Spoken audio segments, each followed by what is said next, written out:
आयुष्य म्हणजे काय? जन्म मिळालाय म्हणून फक्त जगणं?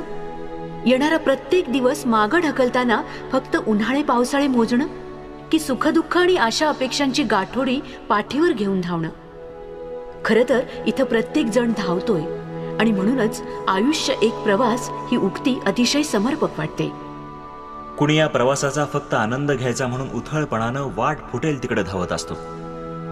कुणी आयुष्यभर स्वतःची ध्येय शोधत प्रत्येक वाटेवर चाचपडत असतो. एक मात्र खरं की बहुतांशी लोक तयार रस्त्यावरून धावतात. परंपरेची चाकोरी सोडून बाजूला जायला ते धजत नाहीत. पण एखादा अवलिया मुसाफिर असा असतो की जो स्वतःची वाट स्वतः निर्माण करतो. दगडगोटे आणि काट्याकुट्यांचे अडथळे त्याच्या पायाखाली विरून जातात. ऊन पाऊस झरून जातात, डोंगर दऱ्या सरून जातात आणि त्या पावलाखाली एक सुबकशी वाट तयार होते. त्या वाटेचीच मग वहिवाट होते आणि समाजाला ध्येयाची दिशा देऊन जाते.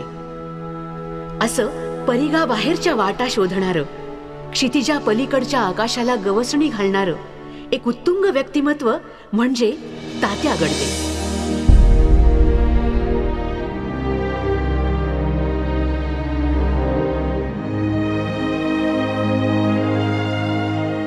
संज्ञावाचक नाम पुंडलिक, पण समाज मनाच्या प्रेमाची त्यांच्या व्यक्तिमत्वाला चिकटलेली उपाधी म्हणजे तात्या.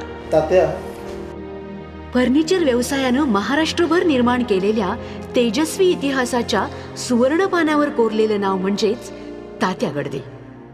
इतिहासाची अशी गाथा आपोआप निर्माण होत नाही. पिढ्यानपिढ्यांनी केलेल्या त्यागाची, कर्तृत्वाची ती फलश्रुती असते. तात्यांच्या व्यक्तिमत्वाचे कंगोरे उलगडताना स्वतःचा जीवनमार्ग घडवू बघणाऱ्या भावी पिढ्यांना हा इतिहास प्रेरणादायी ठरावा, यासाठी आमचा हा अट्टहास. गोष्ट तशी खूप जुनी, पण आटपाट नगरातली नाही बरं. नगर कुठलं, अगदी साधं खेड ते. दुष्काळाच्या फेऱ्यात सापडलेलं जत तालुक्यातलं बाज हे गाव. वाघाच्या पंजात सापडलेल्या कोकरानं गांगरून जावं तसं आवर्षणाच्या तावडीत सापडलेलं हे गाव गांगरून गेलेलं. हाडांच्या सापळ्यांमध्ये फक्त जीव होता म्हणून त्यांना माणूस म्हणायचं. जगण्यासाठीची केविलवाणी धडपड स्वस्थ बसू देत नव्हती. म्हणूनच एक श्रमजीवी माणूस उठला, चल ग, चालायला लागला. हेच तात्यांचे पणजोबा. बाज गावातनं त्यांनी स्थलांतर केलं. मनात निश्चय होता मरणाच्या मानेवर पाय देऊन जगायचा. खोल डोहात हातपाय हलवल्याशिवाय तरंगता येत नाही हे जाणूनच त्यांनी गाव सोडलं आणि सांगली गाठली. इथं येऊन रेल्वे ट्रॅकवर त्यांनी मजुरीचं काम करायला सुरुवात केली. परिस्थिती अतिशय बिकट. रेल्वेचा ट्रॅक घडत होता, पण आयुष्याचा ट्रॅक सापडत नव्हता. पुढं तात्यांचे आजोबाही याच कामात गुंतले. ट्रॅकचं काम संपलं तसं मोलमजुरी आणि शेतावरची कामं सुरू झाली. रोज उगवणाऱ्या सूर्याला आश्चर्य वाटत असेल की आपल्या अगोदर हा कष्टकरी माणूस कसा बरं शेतावर पोहोचतो. मावळताना हा सूर्य त्याचं पाचवीला पुजलेलं दारिद्र्य पाहून हळहळत होता. दिवस असेच सरत होते. तात्यांचे वडील विठ्ठलराव त्या काळात जेमतेम 5 वर्षांचे असतील आणि याच अवधीत एक दुःखद घटना घडली. तात्यांच्या आजीचा मृत्यू झाला. विठ्ठलरावांचं मातृछत्र हरपलं. परिस्थितीच्या बिकटतेचे फास आवळत होते. तात्यांच्या आजोबांनी आपल्या या मुलाला बैलगाडी बनवण्याच्या कारखान्यामध्ये हरकाम्या म्हणून चिकटवलं. राहण्या जेवणाची सोय मालकाकडेच. कामाच्या आवडीमुळं विठ्ठलराव सुतार कामात लवकरच तरबेज झाले. दिवसाचा पगार 2 ते 3 आणे. दर शनिवारी आठवड्याचा पगार मिळायचा.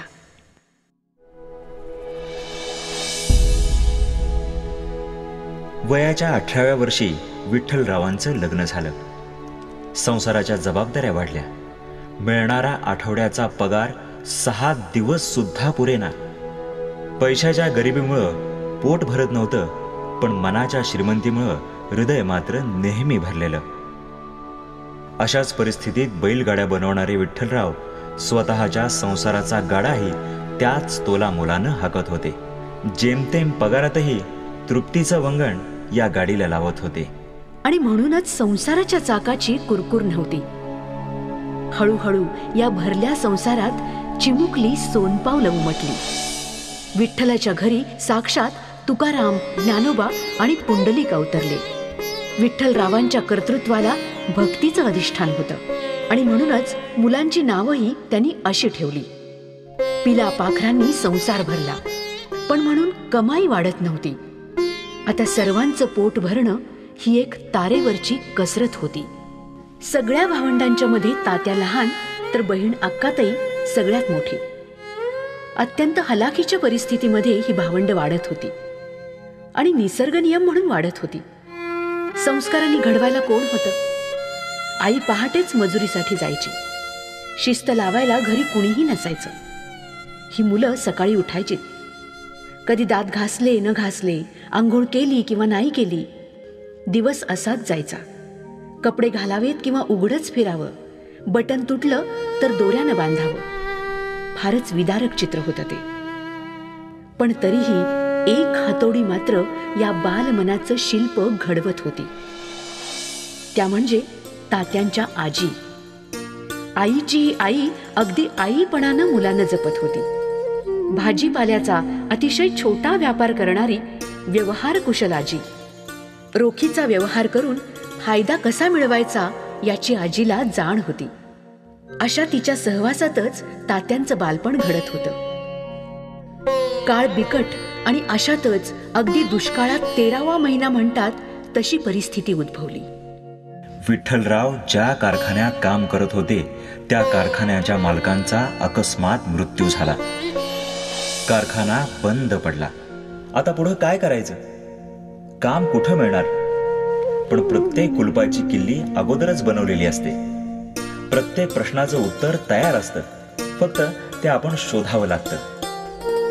जे लोक या कारखान्यात बैलगाड्यांची ऑर्डर द्यायला यायचे त्याच लोकांनी विठ्ठलरावांना सल्ला दिला, आता तुम्ही स्वतःचाच कारखाना सुरू करा, स्वतःच बैलगाड्या बनवा, आम्ही मदत करू. विठ्ठलरावांचा विश्वास दुणावला. हळूहळू त्यांनी स्वतः ऑर्डर घेऊन पूर्ण करायला सुरुवात केली. कामाचा ओघ वाढला. मदतनीस घेतले. जागा भाड्यानं घेऊन एक छोटासा कारखाना त्यांनी सुरू केला. 4 चौघांमध्ये विठ्ठलरावांच्या नावाची वाखाणणी होऊ लागली. विठ्ठलरावांचं काम सुबक आणि उत्कृष्ट, पण तरीही या कामाला व्यावहारिकतेचा स्पर्श नव्हता, फायद्याचा विचार नव्हता.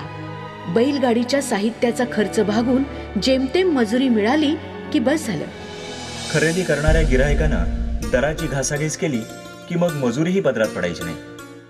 त्यातून ऑर्डर पूर्ण झाल्यावर बैलगाडी न्यायला येणारा शेतकरी गाडीला जुंपायला बैल घेऊन यायचा.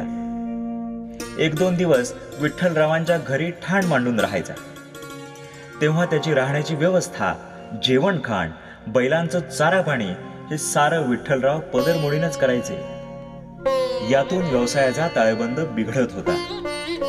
तरीही विठ्ठलराव समाधानी होते.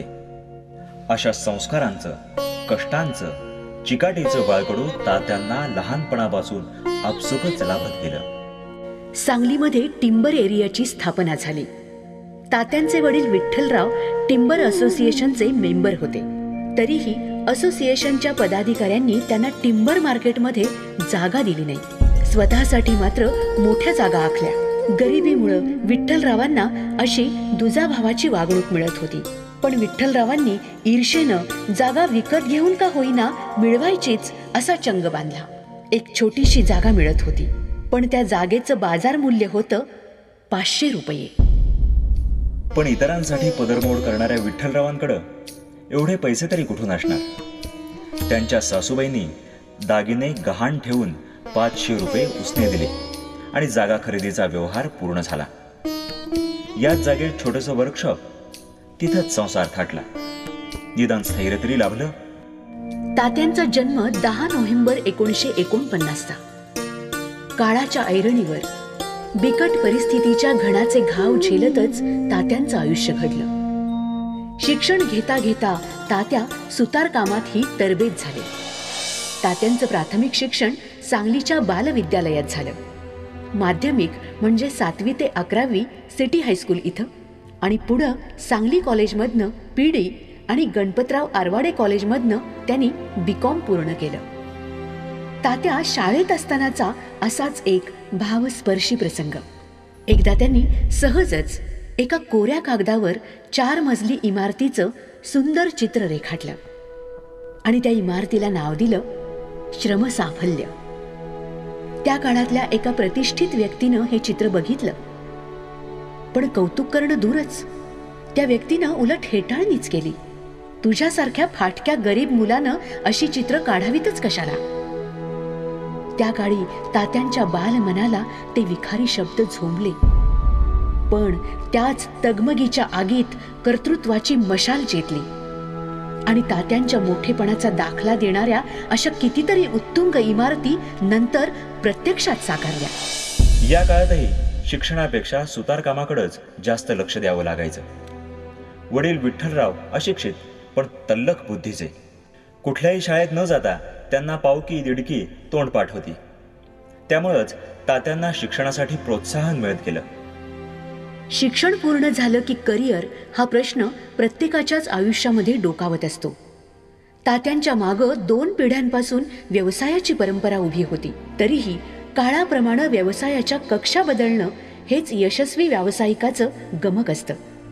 तात्यांनीही विचार केला, बैलगाडी हळूहळू कालबाह्य होतीये.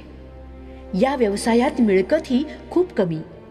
यापेक्षा फर्निचर व्यवसायाकडे वळलो तर? झालं. समोर गतानुगतिकतेचा प्रवाह दुथडी भरून वाहत होता. मात्र तात्यांनी प्रवाहाच्या विरुद्ध जायचं ठरवलं होतं. आपल्या शिक्षण आणि अनुभवाची नौका या प्रवाहात तात्यांनी लोटवून दिली. एका नवीन स्वप्नाची पायाभरणी झाली. लोकांना काय आवडेल याचा विचार करायचा, नाविन्याची ओढ लोकांच्या मनात निर्माण करायची आणि नवनवीन कल्पक डिझाईन्स बनवायची. पण तरीही संघर्ष खूप मोठा होता. मात्र ऑर्डर मिळवणं हेच जिकिरीचं काम. लोक म्हणायचे, तुम्ही बैलगाड्या बनवणारे, तुम्हाला फर्निचरचं काम कसं जमणार? पण तात्यांनी आपल्या कौशल्यपूर्ण कामातनं लोकांना दाखवून दिलं की मनामध्ये जिद्द असेल तर स्पर्धा कसलीही असो, आम्हीच जिंकणार. हळूहळू लोकांचा विश्वास बसू लागला. सुरुवातीला टेबल खुर्ची असं किरकोळ स्वरूपाचं काम मिळायचं. पण पुढे कामाची गुणवत्ता बघून मागणी वाढली, तसे कामगार वाढवले. 1970 पासून बरकत सुरू झाली. या काळात 4x3चा सन्मायक आणायलाही मुंबईला जावं लागायचं. लोकांना हे प्रकार माहीतच नव्हते. कामासाठी मग अद्ययावत मशिनरी मागवली. मशीनवर रंधा कसा मारतात हे बघायला तेव्हा लोकांची गर्दी व्हायची. थोडक्यात काय, त्या काळातही तात्या काळाच्याही पुढे धावत होते. 1975 सालात 35 ते 40 कामगारांकरवी काम करणारे ऑफिस फर्निचर, हाऊस फर्निचर बनवणारे गडदे हे पश्चिम महाराष्ट्रातले सर्वात मोठे फर्निचर व्यावसायिक बनले. सतत नाविन्याच्या ध्यासामुळे फर्निचर व्यवसायामध्ये क्रांती होत होती आणि मग एक भव्य दालन आकाराला आलं, गडदे फर्निचर्सचं भव्य शोरूम. त्या काळात एवढं मोठं शोरूम महाराष्ट्रात नव्हतं. आता व्यवसायाचं तत्वही थोडंसं बदललं. याआधी मागणी तसा पुरवठा होता. लोकांच्या आवडीनुसार डिझाईन बनायचं. मनासारखं डिझाईन नाही बनलं तर लोक नाराज व्हायचे. क्षुल्लक बाबीवरूनही घासाघीस करायची. पण आता मात्र गडदेनी ठरवलं, डिझाईन आम्ही आमच्या कल्पनेप्रमाणे करू. शोरूमला या, पसंत असेल तर खरेदी करा. रेडीमेड फर्निचरचा चॉईस लोकांच्या मनामध्ये गडदेनी निर्माण केला. आता ऑर्डर तयार होईल तो वाट बघायची गरजही नव्हती. फर्निचर व्यवसायाच्या इतिहासामध्ये तात्या गडदे इतर व्यावसायिकांना दिशादर्शक ठरले. यशाच्या अवकाशामध्ये तात्यांनी गरुड भरारी घेतली. आता सांगली MIDC मध्ये गडदेंनी 5.5 एकर जागा घेऊन आधुनिक व्यवसाय विस्ताराचा पाया रचला. या काळातच प्रगतीचा वेग दुप्पट वाढला आणि नावारूपाला आलं शीतल गडदे फर्निचर.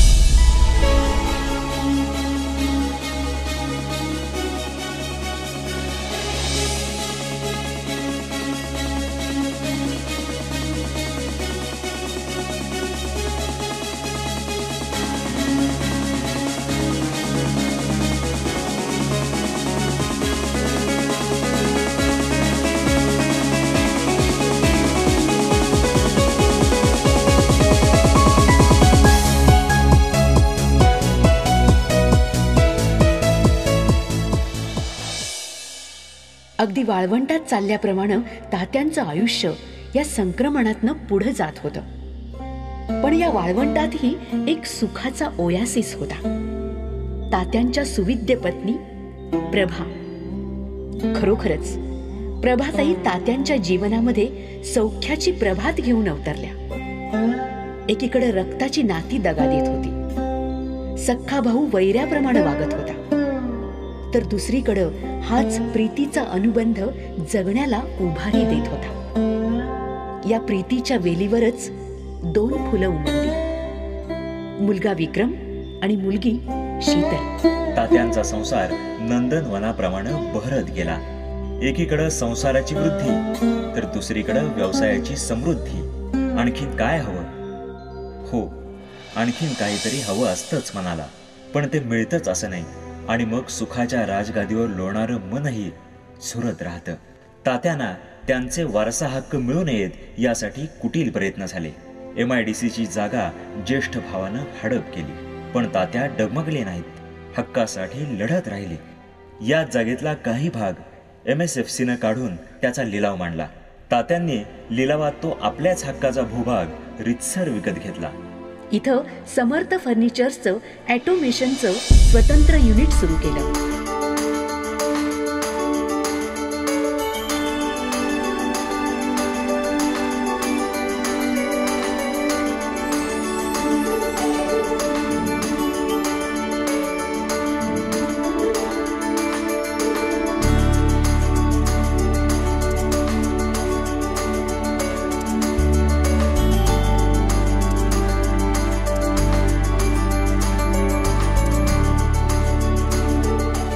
अनेक हिवाळे, पावसाळे, उन्हाळे सरत होते, पण तात्यांच्या आयुष्यात आता 4था ऋतू अवतरला, सीझन 4.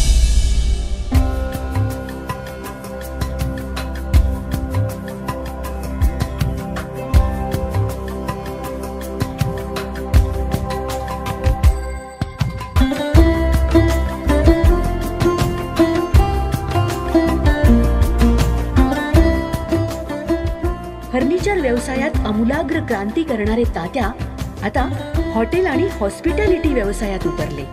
कामावर निष्ठा असेल तर जे काम करू त्यात यश हे मिळणारच, ही तात्यांची दुर्दम्य इच्छाशक्ती फळाला आली. तरीही एक खंत आजही तात्यांच्या मनी सलते. हे बहरलेलं वैभव बघायला आज आई वडील नाहीत. परिस्थितीच्या घणाखाली चिरडून ज्यांना एक वेळचं अन्न मिळणं मुश्किल होतं, अशा आई वडिलांना सुखाचे दिवस दाखवावेत असं कुणालाही वाटतंच ना. पण कालाय तस्मै नमः. आणखी काय म्हणायचं? मोठी बहीण अक्काताईंवर तात्यांचा खूप जीव. बहीण असूनही आईच्या मायेनं त्यांनी तात्यांना घडवलं. या अक्काताईंना तात्या लहानपणी एकदा म्हणाले होते, मी मोठा झालो की तुला घर बांधून देईन. तात्यांनी हे वचन पाळलं आणि अक्काताईंना एक टुमदार घर बांधून दिलं. आज व्यवसायाच्या कक्षा वाढताना तात्यांच्या बहिणीचा मुलगा शेखर बाळकृष्ण बंडगर आणि तात्यांच्या साडूंचा मुलगा अतुल अशोक शिंगाडे हे दोघेही या व्यवसायाचे स्तंभ बनून तात्यांच्या पाठीशी सावलीसारखे उभे आहेत. आज यशाच्या राजमार्गावर तात्या चालतायत. अनेक वर्षांचे कष्ट, त्याग, संघर्ष, यातना यातनच एक राजमार्ग घडलाय. या सगळ्या गोष्टींचा विसर कसा पडेल? आयुष्यामध्ये अंधार असेल तरच प्रकाशाचं मोल कळतं. ऊन असेल तर सावलीचं महत्व उमगतं. नियतीनं तात्यांचं आयुष्य घडवण्यासाठीच तर हे वाटेवर काटे पेरले नसतील. म्हणूनच त्या संघर्षाची आठवण प्रत्येक क्षणाला असते. आज आभाळाला हात लागून सुद्धा तात्यांचे पाय या मातीमध्येच घट्ट आहेत ते यामुळेच. कधी कधी हीच पावलं भूतकाळाचा मागोवा घेतात. तेव्हा आठवतं ते MIDCतल्या पत्र्याच्या शेडमधलं ते एकाकी जगणं, वादळ वाऱ्याचा मारा झेलत स्वतःच्या पिलापाखरांना सांभाळणं, हक्कासाठी रक्ताच्या नात्याशी लढणं आणि पुन्हा त्याच नात्याची सय सांभाळताना ज्या भावानं आयुष्यभर त्रास दिला त्याच्याच मुलाबाळांना पुन्हा आधार देणं. दगड मारणाऱ्याला सुद्धा झाड गोडच फळ देतं. आपण तर माणूस आहोत, माणुसकी नाही सोडणार, हा तात्यांचा तात्विक विचार. ही तात्विकता आणि सात्विकता आली कुठनं?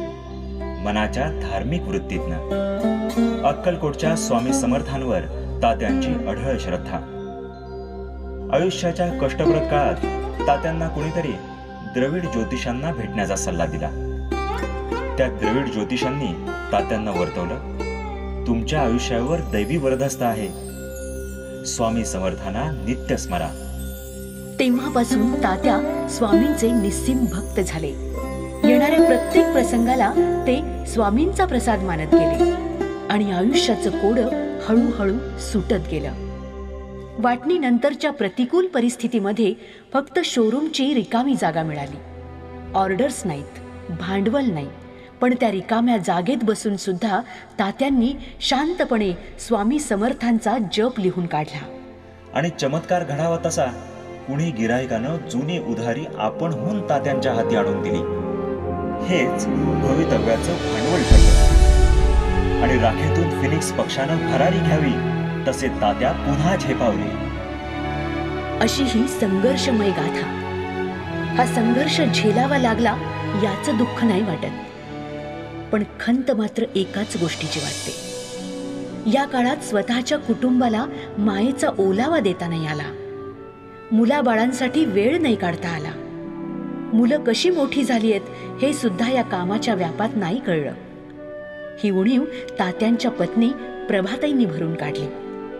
मुलांना संस्कारांनी घडवणं, शिक्षण देणं, सगळं काही प्रभाताईंनी बघितलं. संघर्षाच्या काळात तात्यांच्या पाठीशी त्या खंबीरपणे उभ्या राहिल्या.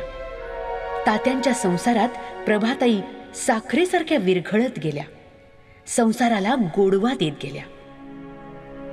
आज मुलगा आर्किटेक्ट आहे. पुण्यातल्या मराठवाडा एज्युकेशन सोसायटीतनं शिक्षण पूर्ण करून लंडन मधून त्यानं MS ही डिग्री संपादन केली आहे. कन्या शीतलनं सिंहगड कॉलेजमधनं MBA पदवी घेतली. औरंगाबादचे तरुण उद्योगपती चेतन कोळेकर हे तात्यांचे लाडके जावई. आज अशा संपन्न परिवारामध्ये सुख समृद्धी ओसंडून वाहते आहे. तरीही कष्टाला सरावलेलं शरीर आज स्वस्थ बसू देत नाही. आजही तात्या त्याच उत्साहानं कामात स्वतःला झोकवून देतात. सतत काम काम आणि काम, त्यातनं झेललेल्या या यातना शरीरावर परिणाम होणारच. यातनं मधल्या काळात रक्तदाबाची व्याधी जडली. एक काळ असा होता तेव्हा ऑफिस फर्निचरची कामं कॉन्ट्रॅक्ट बेसिसवर तात्या घ्यायचे. अशा ऑफिसेसना किंवा बँकांना शनिवारची अर्धी सुट्टी आणि रविवारची साप्ताहिक सुट्टी असायची. आणि या काळातच हे फर्निचर बदलण्याचं काम करावं लागायचं.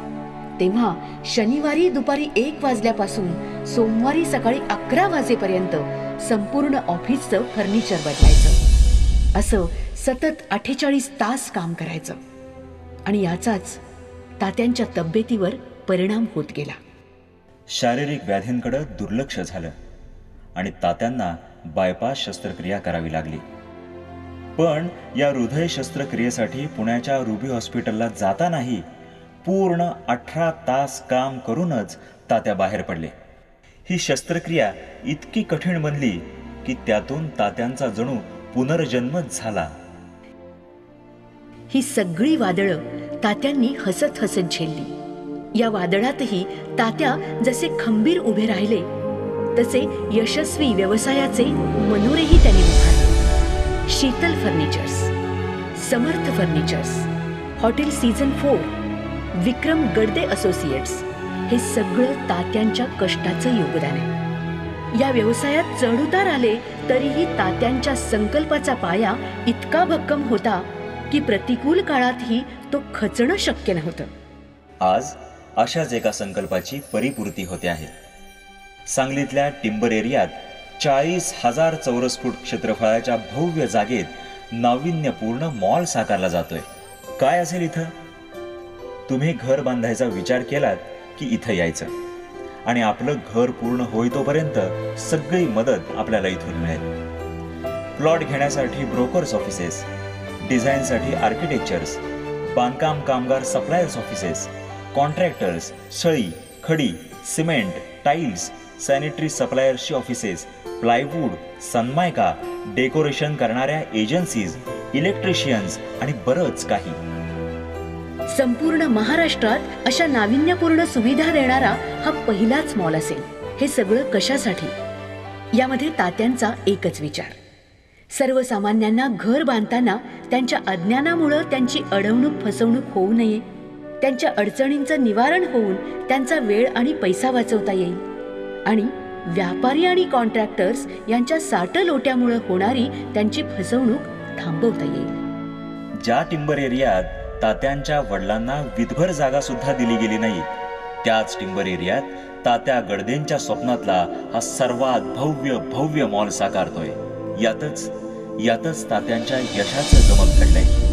काळाच्या पटलावर ठसा उमटवणारा हा नवा इतिहास इथं रचला जातोय आणि या इतिहासाचे शिल्पकार आहे तात्या गडदे. खरंच गुंतागुंतीच्या आयुष्यामध्ये चाचपडणाऱ्या सर्वसामान्यांना तात्या गडदे नावाचा हा दीपस्तंभ प्रकाश देतोय. शून्यातून विश्व निर्माण करणं म्हणजे काय हे ज्यांना उमगलं नसेल त्यांनी तात्यांचं आयुष्य वाचावं. नित्याच्या कटकटींना वैतागून, खचून, पिचून नकारात्मक विचार करणाऱ्या जीवांनी हा त्यांचाच आदर्श उचलावा. तात्यांनी स्वतःचं आभाळ निर्माण केलंय, पण तरीही ते एवढ्यावरच नाही थांबले. आजही ते सज्ज आहेत एका नव्या आभाळाचा शोध घेण्यासाठी.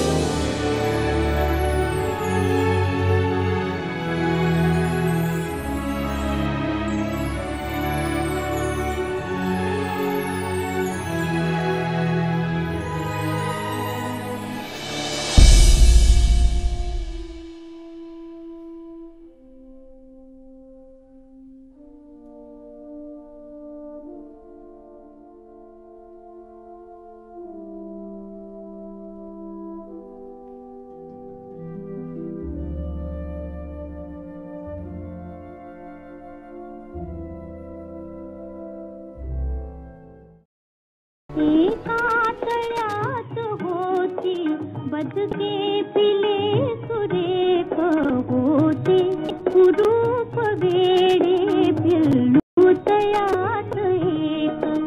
एकातळ्यात होती बदके पिले सुरेख होते कुरूप